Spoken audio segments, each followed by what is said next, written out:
In February 2004, a freezing winter night settled over New Hampshire. The remote mountain roads were covered in snow, and a heavy silence hung over the landscape. Far from the nearest town, a black sedan moved slowly along one of those winding roads. Within a few hours, this car would become the center of one of America's most mysterious disappearance cases. The driver was 21-year-old nursing student Maura Murray, athletic, disciplined, quiet, and known for her intelligence. She had a promising future, yet only days before she vanished, she began behaving in ways no one could fully understand. Something in her life had shifted, but no one knew what. 2 nights before she disappeared, Maura was working her shift at the campus security office when she received a phone call. The conversation lasted only a few moments, but whatever she heard shattered her. She burst into tears. When her supervisor tried to help, Maura whispered something that would haunt the case for years.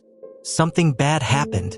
She never explained what she meant. The day before she vanished, Maura searched the internet for cabins and motels in remote mountain areas, New Hampshire, Vermont, the White Mountains. These were isolated, cold, and strangely specific locations. She also looked up information about car accidents, alcohol-related incidents, and hypothermia cases. Some believed she was planning an escape. Others thought she feared a worst-case scenario.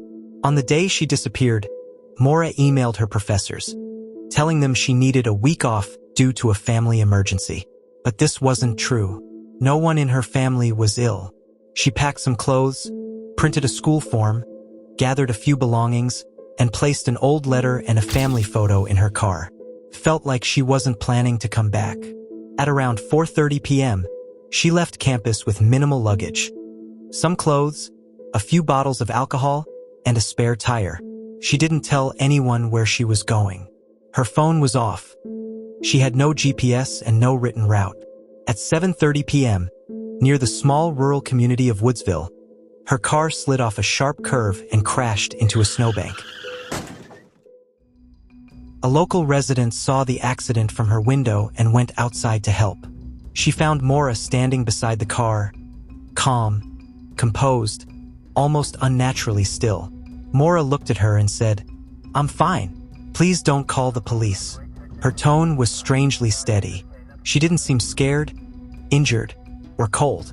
It was as if she absolutely did not want to be found by authorities. The neighbor returned home and called the police anyway. Officers arrived 7 minutes later. In those 7 minutes, Maura Murray completely vanished. There were no footprints leading into the woods. No sign she had walked down the road. No struggle. No movement in the snow. Her car was locked. Her belongings were untouched. The night was pitch black and below freezing. A person cannot simply disappear in 7 minutes. Not here. Not in these conditions. Inside the car, police found a few items: a damaged alcohol bottle, paperwork, clothes, and school forms. But the biggest mystery remained. Where did Maura go? Her disappearance raised dozens of questions within hours, and yet this was only the beginning. When officers arrived at 7:46 p.m., snow was falling lightly. The cold was intense. Their headlights illuminated the silent, empty road. Only Maura's car was there. No movement, no sound. The first detail the officer noticed was chilling. There were no footprints around the vehicle. That made no sense. The neighbor had just seen Maura standing outside a few minutes earlier. How could someone disappear without leaving a single track in the snow?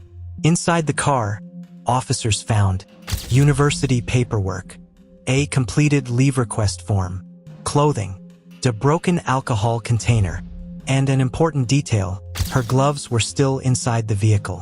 Who leaves their gloves behind in sub-zero temperatures? Investigators considered 2 possibilities. 1. Maura left deliberately, heading somewhere specific, or 2. Someone picked her up. A couple living near the crash site provided another lead.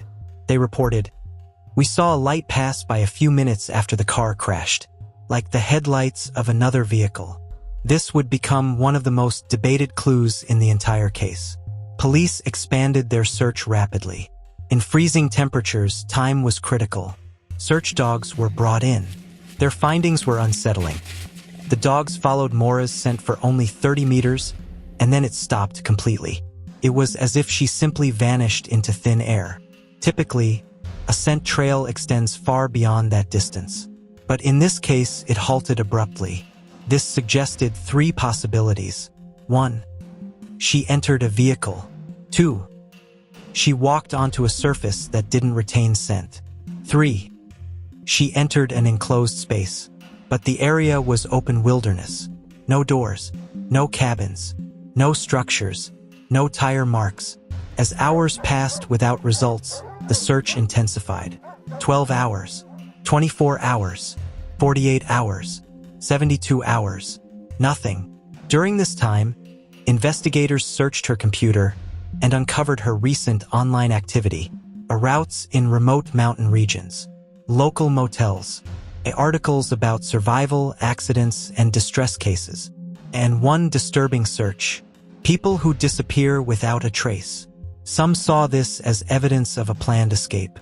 Others believed it pointed to fear, someone feeling threatened. Maura's boyfriend and family rushed to New Hampshire.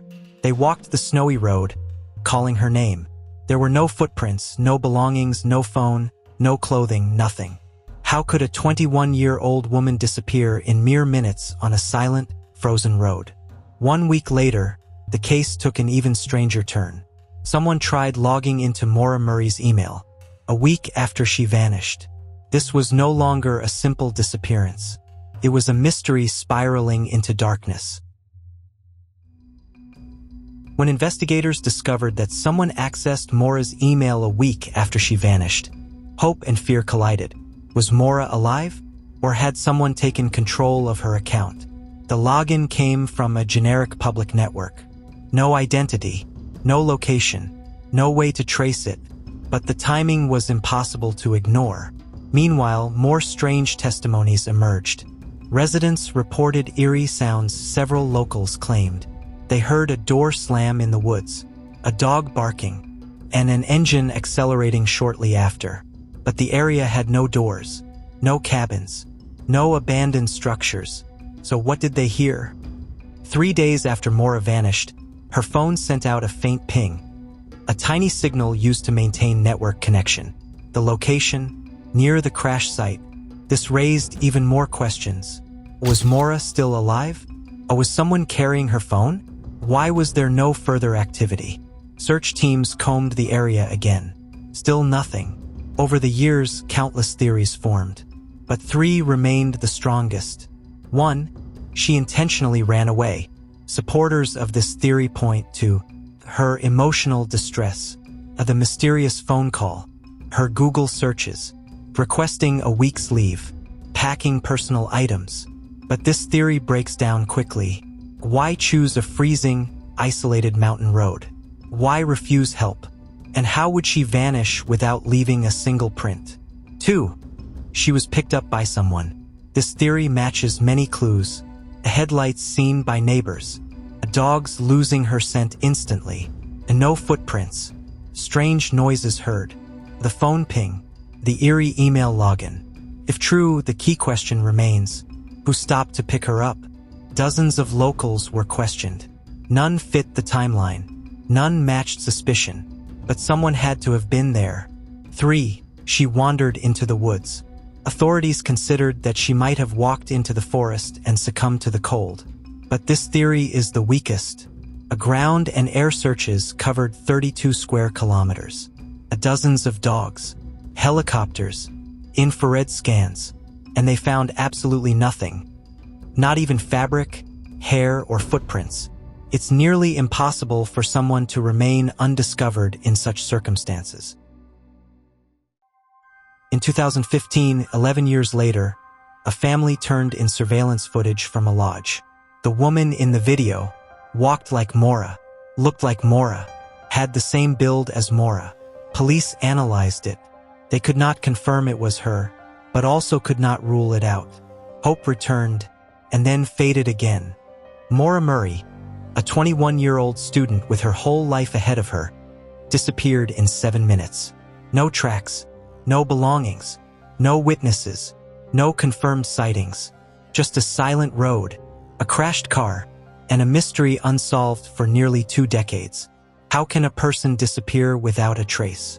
This question still echoes through the cold forests of New Hampshire and through every true crime community around the world. And maybe the truth is still out there waiting to be found. If you want to hear more dark and mysterious true crime stories, don't forget to like, share, and subscribe.